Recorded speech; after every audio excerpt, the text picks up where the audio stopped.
Sveiks, skatītāji! Šoreiz aplūkosim, ko tad mēs vēl varam bez attēliem, tabulām, diagrammām, kā arī lapušu pārtraukumiem un galvenas un gājienas iestatījumiem ievietot mūsu Google dokumentos.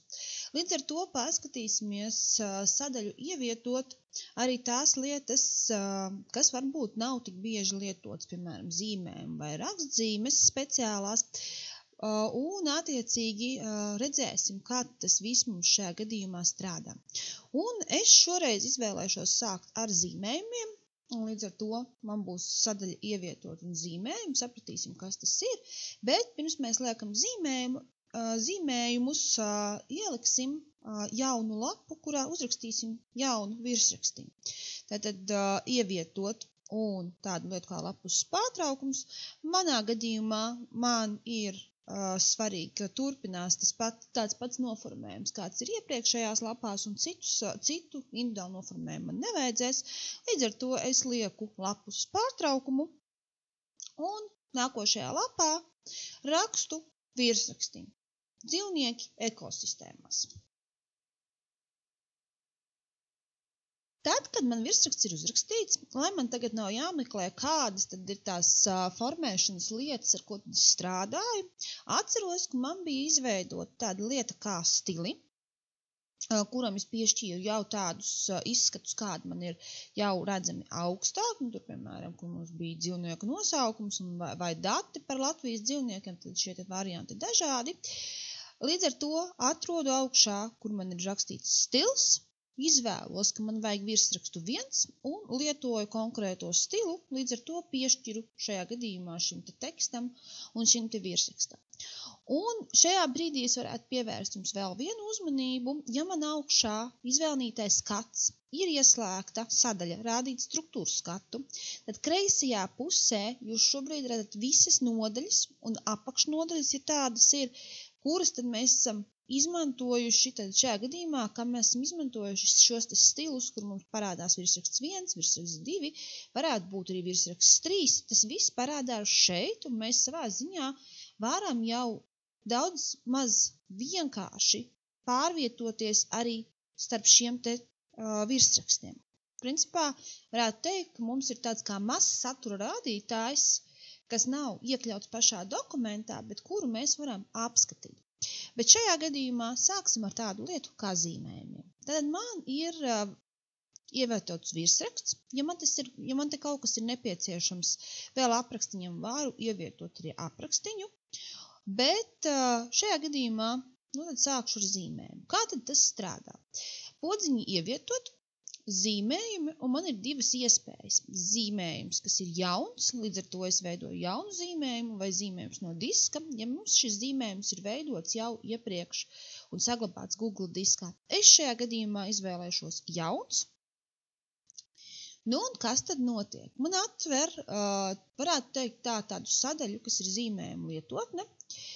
Es varu, izmantojot elementus, kas man šeit ir doti, piemēram, formas, līnijas, kur var atrast arī, piemēram, līnija ar brīvu roku, teksts un attēlu izvēle, tad attiecīgi veidot zīmējumu. Es varētu te sazīmēt tā, kā es to vēlos, tad man parādās arī izvēlnīti, ka es varu pievienot līnijas biezumu, līnijas stilu un tā tālāk. Ar bultiņas palīdzību es šo te elementu varu arī novietot citās vietās, vai arī, piemēram, man viņš nav nepieciešams vienkārši dzēst. Bet es šajā gadījumā balstīšu savu zīmējumu uz tādu lietu, kā jau esošu sagatavotu attēlu. Līdz ar to klikšķinu attēls, un man atkal piedāvā vairākas iespējas. Es varu attēlu augšu pielādēt, varu ievietot no interneta, kurā situācijā nepieciešams. Es izvēlēšos, ka es augšu pielādēju, tad pievienoju no augšu pielādētiem attēliem, un kas notiek? Atlasīju, manu attēlu atrada, tālāk es ar viņu varu jau strādāt. Vai nu es šim attēlam varu palielināt izmēru, samazināt izmēru. Kā jūs redzat, augšā atvērās arī tāda sadaļa attēlu opcijas, kuras var apgriezt attēlu, kuras var, piemēram, likt citu attēlu vai izņemt vispār viņu ārā. Nu, tad mazliet par tām lietām, ko tad es te varu izdarīt. Nu, un tālāk es, piemēram, šo te attēlu varētu papildināt ar kaut kādiem elementiem. Nu, piemēram, iezīmējot konkrētu formu, nu, piemēram, norādot, ka man, piemēram, ir bultiņa, kurā ir konkrēta krāsa, kura ir konkrēta apmalīte, tāpat tās arī izmērs, un es viņu te varu arī rotēt, ja man tas ir nepieciešams, nu, tad attiecīgi mainīt tas, kā tā bultiņa novietota, un, piemēram, pievilkt, kā attiecīgi šeit mums ir putns, varētu būt kāds no vanagveidīgajiem, nu, tad attiecīgi dodās uz konkrētu vietu. Tas būtu viens variants, kā tad es varētu strādāt ar zīmējumiem. Es varētu arī šeit ar brīvu roku zīmēt klāt kaut kādus elementus. Nu, piemēram, ja man kaut kas ir jāatzīmē, apvilkt. Un attiecīgi atkal strādāt ar krāsu, strādāt ar līnijas biezumu, strādāt ar līnijas veidu. Nu, tad savā ziņā pielāgot to, kā man tas ir nepieciešams. Bet man šobrīd ir ievietots viens attēls, bet ja man ir situācija, ka man būtu nepieciešams vēl šo te attēlu kādu atrast, es varētu meklēt vēl. Nu, un tad šajā gadījumā atradīsim, piemēram, kādu tauriņa attēlu, pievienoju, tad attiecīgi man šo te elementu atlasa, pievieno, un tad tālāk jau atkal paņemot ar bultiņu, es varu strādāt uz priekšu un novietot, kur tad man tas attēls šajā gadījumā būtu nepieciešams. Nu, piemēram, man ir šāds te attēls, kuram tad es pievelku klāt elementu. Man, piemēram, ir bultiņa, kaut kur viņa ir vērsta, krāsu, nu, piemēram, vēl formu.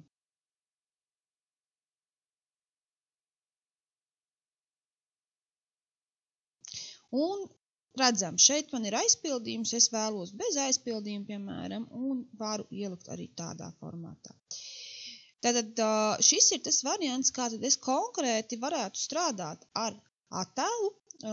Līdz ar to es varu jau papildināt savu esošu dokumentu ar vienu konkrētu apvienotu, varētu teikt, attēlu.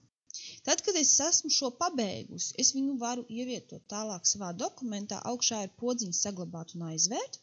Un kas notiek? Nu, manā dokumentā šobrīd ievietojās viens kopējs attēls. Nevis vairāki elementi, kas būtu atsevišķi, bet viens konkrēts attēls, ar ko es varu arī kopā strādāt, kuru es varu formēt, kuru es varu pārvietot tur, kur man tas ir nepieciešams, varu attiecīgi ar šo variantu strādāt un papildināt.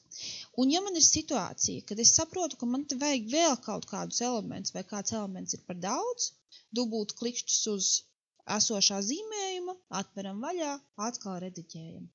Tad šī ir tā iespēja, ar ko tad es viegli un ērti varu savā ziņā veidot schēmas, varu veidot attēlu kompozīcijas, mozaīkas, nu tad tas, kas man konkrētajā situācijā, konkrētajā vajadzībā ir veidojums. Nu, ar šo mēs esam tikuši galā, nu tad paskatīsimies vēl pie ievietošanas tādu sadaļu, kas ir speciālās rakstzīmes un vienādojumi. Kas tad tas ir? Tad speciāla rakstzīme, tas būs dažādi tipi rakstzīmes, ar kurām es varu papildināt tekstu, papildināt dokumentu un ievietot, ja tas ir nepieciešams. Vienādojumi, nu tad matemātikā esam redzējuši dažādi tipa vienādojumu formātus, kur tad mēs ar šo te visu varam strādāt. Nu ko, paskatīsimies, kā tas strādā. Tad manā dokumentā ir ievietots kaut kāds konkrēts teksts, piemēram, papildinot jau esošus elementus, un tālāk, ko es varu izdarīt? Ja man ir nepieciešams pievienot tādu lietu kā simbolu, attiecīgi atveru vaļā ievietot speciālas rakstzīmes un man atvērš šo te rakstzīmju sadaļu. Un tad ir jāskatās, ar ko tad mēs strādājam. Man šeit jau ir piedāvātas šīs te rakstzīmes, kādas viņas izskatās. Ir sadaļa, kas piedāvā jau sadalīt pa daļām. Tāpat arī dažāda veida atlasīt šos te simbolus.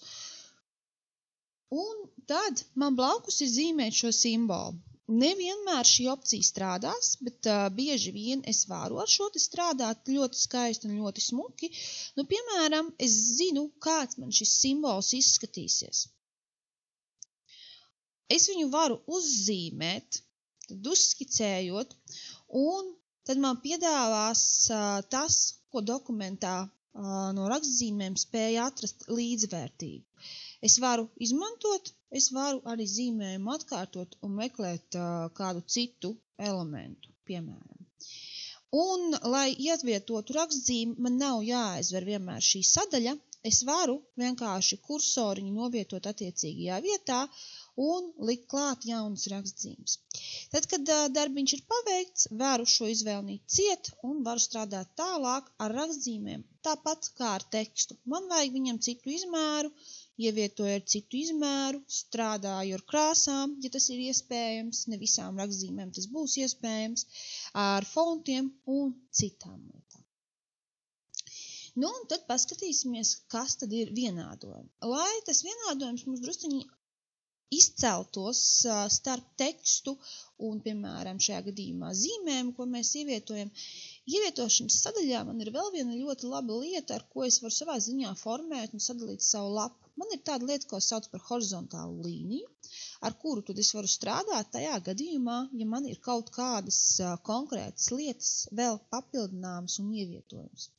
Nu tad, piemēram, novilku šajā gadījumā horizontālu līniju un ievietosim vienādojumu. Pastīsimies, kas tas tāds ir.